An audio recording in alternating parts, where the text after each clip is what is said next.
2021 жыл тәуелсіздік жылы деп жарияланды. Осыған орай «Бір ел бір кітап» республикалық акциясы аясында тәуелсіздіктің 30 жылдығына 30 кітап оқуға ұсынылып отыр. Танымал қазақстандық авторлардың поэзия, проза, драматургия, балалар әдебиеті және аударма саласындағы 30 үздік шығармасы жалпы халықтық оқуға жүктелді. Осы орайда бүгін Панфилов ауданы еңбекші кітапханасында «Бір ел бір кітап» республикалық акциясы аясында ұлағатты ұстаз Ыбырай Алтынсарин тақырыбындағы портрет кешін назарларыңызға ұсынамыз. Балалар әдебиеті бағыты бойынша оқуға ұсынылатын балалар жазушысы, ұлы педагог ғалым, қазақтың жазба әдебиетінің және әдеби тілінің негізін қалаушылардың бірі Ыбырай Алтынсариннің «Өнер білім бар жұрттар» кітабы еніп отыр.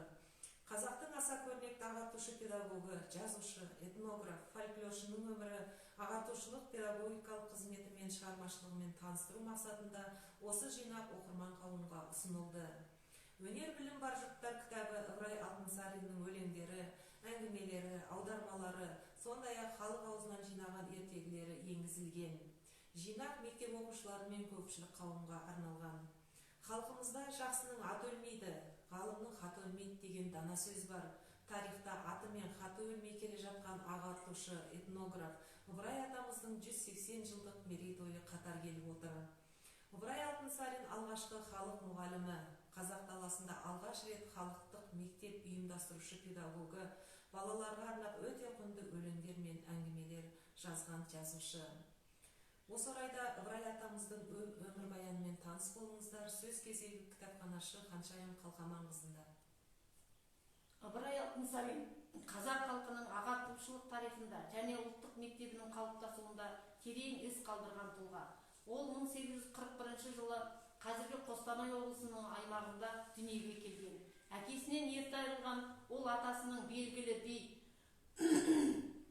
старшын Балғожа Жаңбыршиннің қолында тәрбиеленеді. Ыбырай бала кезінен бастап білімге және өз бетінше оқып білуге бейім екенін байқатты. Көп оқыды. Ресей қоғамының білімді адамдарымен жиі араласып тұрды. Орынборда оқып жүрген кезінде шығыстанушы ғалым Григорьевпен жақын танысып алды. Ол өзінің бай кітапханасын Ыбырай Алтынсариннің еркін пайдалануына рұқсат етті. Білімге құштар, жас бос уақытында бәрінде сол кітапханада өткізді. Білген үстіне біле түссем деген құмарлықпен өз халқына неғұрлым көбірек пайда келтірсем деген абзал арманға ұмтылыс жас Ыбырайдың өмірлік ұстанымына айланды. Өзінің мінез-құлқы жағынан қарапайым, әрі еңбексүйгіш еді. Көп оқыды, өзге халықтардың қол жеткен табыстарын неғұрлым көбірек біле түссем деп армандады. Алған білімін өз халқының пайдасына асыруға тырысты. Ыбырай Алтынсарин өмірінің соңғы жылдары Қостанайда тұрды. Ол бүкіл ғұмырын ағартушылыққа арнап, ешқашан дүние мүлікке қызықпаған. Ол тек жеке қаражатынан кішкентай көлдің жағасынан бір қабатты ағаш үй ғана тұрғызып, онда 1889 жылға дейін, қайтыс болғанға дейін қарапайым өмір сүрді. Рахмет. Тұңғыш рет қазақ авторының қолымен таза қазақ тілінде жазылған кітап алғаш 1879 жылы дүниеге келді. Ғасырлар бойы қараңғылықтың қатал бұғауында келген қазақ қоғамы үшін таң шолпанындай болып туып, халықтың рухани өміріне зор үлесін тигізген осы үздік туындының аты Қазақ хрестоматиясы еді. Оның авторы да, құрастырушысы да қазақтың әйгілі ағартушысы, талантты ақыны, реалист жазушы Ыбырай Алтынсарин болатын. Кітап Ыбырайдың бүкіл халықты өнерге, білімге шақырған «Кел балалар оқылық, өнер білім бар жұрттар» атты белгілі екі өлеңмен ашылады. Туған халқының арасында өсіп, оның рухани мұқтаждығын жанымен ұғынған Ыбырай, қазақ сияқты жазу, сызу өнері әлі дұрыс жолға қойылмаған халықтың арасында ауызша тарауға ыңғайлы, тәрбиелік жағынан да әлдеқайда әсерлі болатын орынды ескере де бағалай да білді.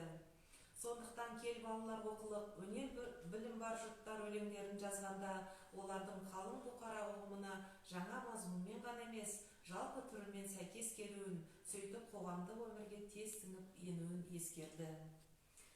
Ағартушы «Кел балалар оқылық» өлеңінде оқушының қараңғылықтың қамалын бұзып шығып, өнер жолына ұмтылуға шақырды.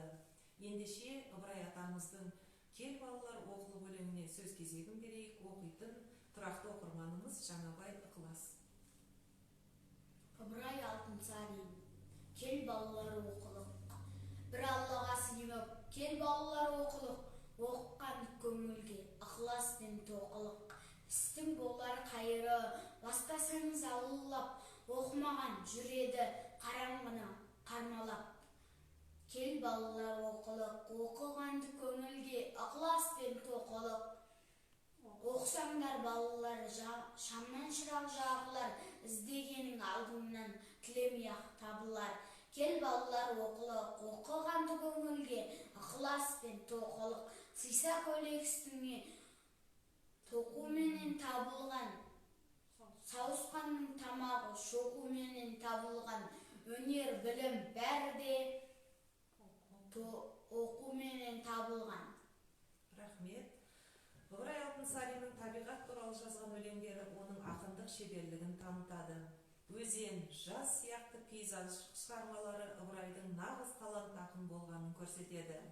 Мысалы, өзен өлеңі табиғат суретін табаша бейнелейді. Ендеше Ыбырай атамыздың өзен өлеңін Нүсіпжан Ерасыл оқып берсін. Ыбырай Алтынсарин. Өзен. Таулардан өзен ағар сарқыраған, айнадай сәуле беріп жарқыраған. Жел соқса, ыстық соқса, бір қалыпта аралап тау мен тасты арқыраған. Көңілің суын ішсең, ашылады денеңде, бар дертті қашырады. Өксіген оттай жанып жануарлар өзеніне рақат тауып басылады. Қынарда тілсіз тұрған тоғайларда шуылдап желмен бірге басырады. 10 мың мал айдап өтсе лай қылмайды, тасыса су бармаған сай қалмайды. Рахмет, Ерасыл.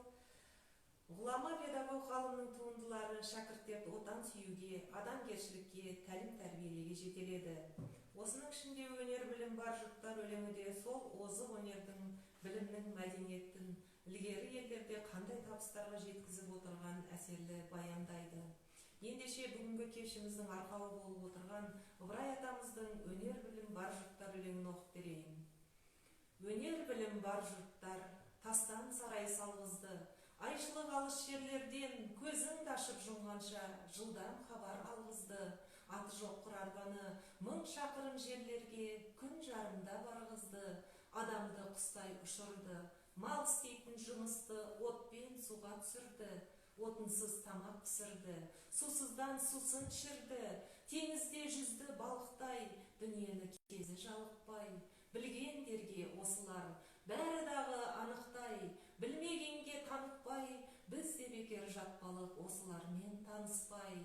Ат өнері білінбес, бәйгеге түсіп жарыспай, желкілдеп шыққан көк шөптей, жас өспірім достарым қатарым кетті алыспай. Ұмтылыңыз қалыспай, біз надан боп өсірдік, иектегі сақалды. Өнер жігіт көркі деп ескерметтік мақалды. Біз болмасақ сіз барсыз, үміт еткен достарым, сендерге бердім батамды.